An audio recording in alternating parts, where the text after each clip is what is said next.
There's rats. Still there. Careful there, you got under Yeah, I see 10 him. lives left. Try and distract him. So you can kill him. It's got armor. Shot that, team Nice! shot. We're done here. Straight Hey, I'm Geeky Pastimes, and in this video I'm going to help you win more games of Champion Hill. So Champion Hill is the new mode that's come to Call of Duty Vanguard. It's the mode you can play at the moment in the PlayStation Alpha that's running on PlayStation 4 and 5, and obviously it's going to be coming out in a full game. At the moment in the Alpha we can only play 2v2, but they're adding 3v3 later in the weekend, I think. And in the full game, you're going to be able to play 1v1 as well. It's a little bit like Gunfight, it works a little bit the same, so you've got small teams fighting off against each other, but you get respawns, you get a pool of lives, so it means there's lots of things to think about. You need to think about how to get rid of your opponent's lives, how to preserve your own lives. There's a respawn token on each map which you can grab that gives you a respawn, and you get money, so you need to work out how to get the most money and what to spend that money on. So those are all the things that I'm going to be helping you with in this video. If you like the video, if you find it useful, please don't forget to like and subscribe. I put up loads of content on here about Call of Duty, so make sure you subscribe and turn your notifications on to get all of that good stuff. And let me know in the comments, have you found anything that works for you? Have you found a sort of strategy in this that works really well? Remember, we're all noobs at Champion Hill. It's a brand new mode, so everyone's learning how to play it. So if you found something that works really well, let me know. So the first thing, on the courtyard map, which comes up sometimes, one of the 4 maps that you get, you can actually kill someone right from the start. You're looking straight at them at the beginning. Now at the very start you're going to be looking through some bits of wood, which makes it a little bit harder, you can't see them, but since there's persistent damage, after a few rounds that wood will have been destroyed and you'll be able to see them. You've actually got a straight line of sight to someone's head. If you've got a slightly longer range weapon like a BAR or an LMG or a sniper rifle, you can actually kill someone right at the beginning from this. So what I would suggest is working out where you're going to have to aim when you're crouching, and then right at the start of the game, crouch immediately so they don't do the same to you, and then shoot a shot straight at their head. Even if you don't kill them, if you're using a BAR or something and you just miss, you're still likely to break any armor that they'd bought or anything like that, which is super useful.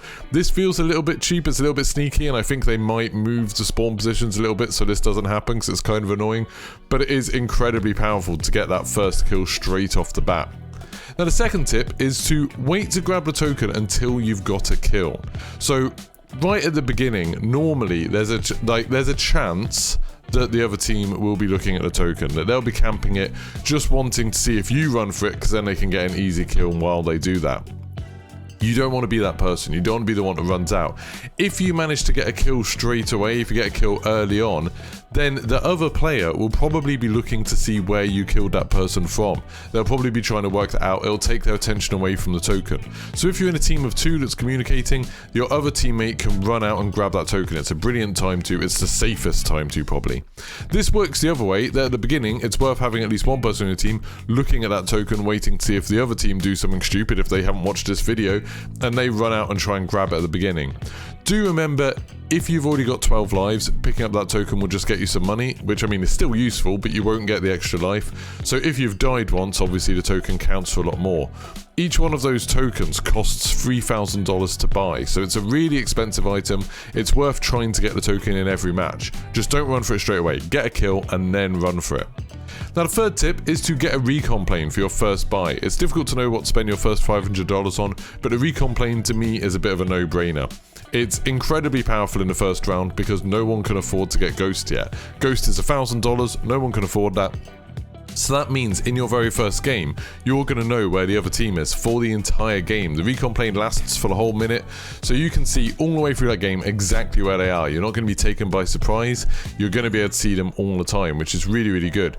If your teammate gets a long-range weapon, so say if it's the weapon loadout where you can get the BAR, then that means one person can get the BAR, the other person can get the recon, and then you can actually dominate from a long way away because they're probably going to have, you know, the MP40 or Tommy gun. They're probably going to have a fairly weak starting gun that's fairly close range, and you're probably going to be able to get a bunch of kills in, and that means you'll be able to get a load of money as well. Another little tip as well, don't forget to pick up the money. Like when you kill someone, you can run over their body to get a bunch of money. That's really how you build up lots of money early on. So when you kill someone, if say you are sniping from a long way away with a sniper rifle or the BAR or something like that, have the other person try to run around and gather all of the money as well, because that will help you a lot in the long run. Now the fourth tip, pick one gun to upgrade. Lots of people try to sort of buy a secondary gun straight away and then upgrade both of them. I would say don't bother doing that.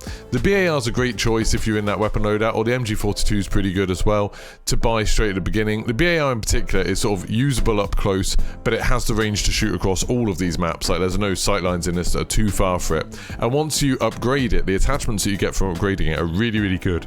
So you get a scope really early on, which means that you can like challenge those distances. You get a larger mag eventually, you get a really fast ADS time. It ends up being an absolute beast. It does have some kind of difficult recoil, but if your first shot hits their chest or their head, then usually you'll be able to kill them within a couple of shots, which is really, really good. It's really, really powerful. The MG42 has the advantage it can just blast through kind of any cover.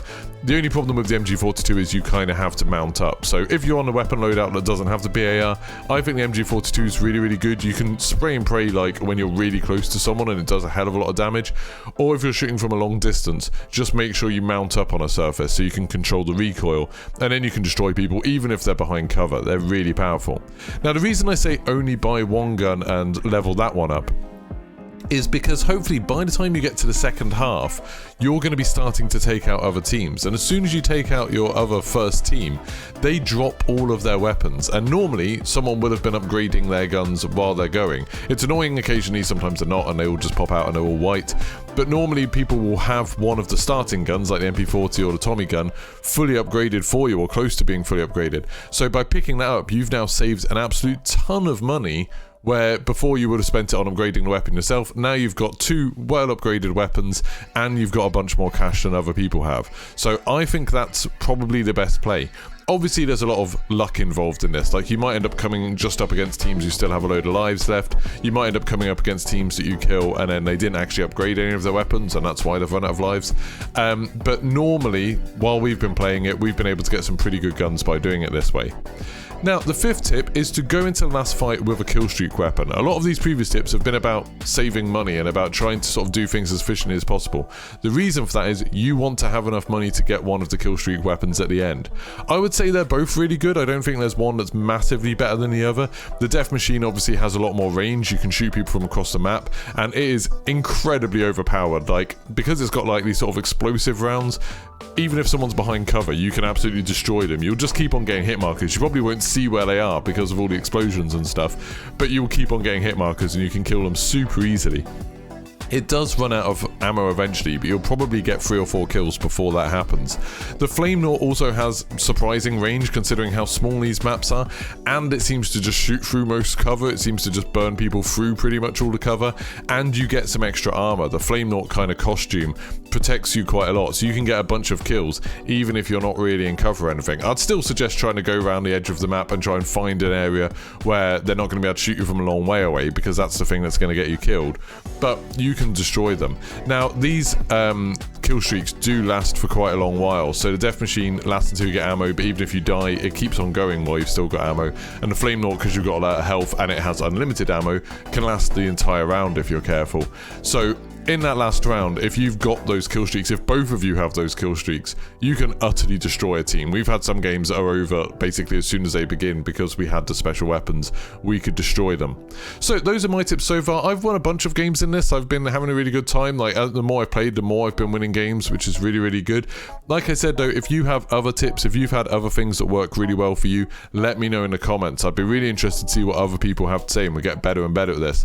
Obviously today or maybe tomorrow we're going to be getting 3v3. I think that's going to change some things up. That's going to make it a bit trickier, especially to do things like getting the token and stuff like that. So it'll be interesting to see how that plays. If you want to see me streaming that, it's twitch.tv/Geeky Pastimes. I'll see you soon. Goodbye.